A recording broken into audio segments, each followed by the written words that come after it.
Assalomu alaykum. Meni kuzatuvchilarim, rahmat, borlaringizga shukur.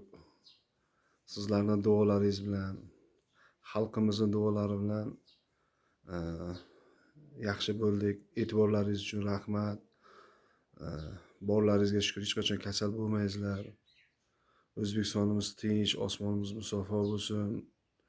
Yana bir qo'shaloq bayram. O'zbekiston terma jamoamiz jahon chempionatiga ilk bora chiqdi.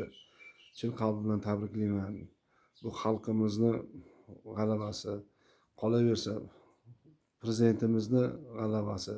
O'rta Osiyoda prezidentlar ichida hurmatli prezident yuzingiz yorug' bo'lganligi bilan chin qalbimdan tabriklayman. Tanijoningiz sog' bo'lsin. Iloyim umringiz uzoq bo'lsin. Farzandlaringiz boshiga, xalqimizni boshiga doim sog' bo'lib yuring. Butun o'zbek xalqini Qurbon hayit bayrami bilan tabriklayman.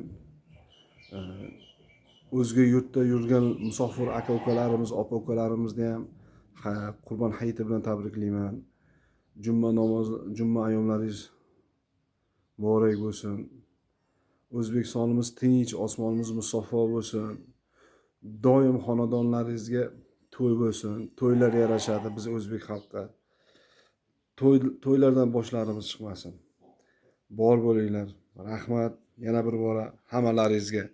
E'tibor qilganlaringiz uchun va duoda bo'lib turganlaringiz uchun. Tan jonlaringiz sog' bo'lsin. Borlaringizga shukur. Rahmat. O'zbekiston terma jamoasi olg'a. Inshaalloh jahon chempionatiga ham o'ynab yuqori cho'qqilarga chiqishni Alloh biz O'zbekiston xalqimizni terma jamoalariga, futbol terma jamoasiga nasib ro'za aylasin. Borlaringizga shukur, charchamangizlar.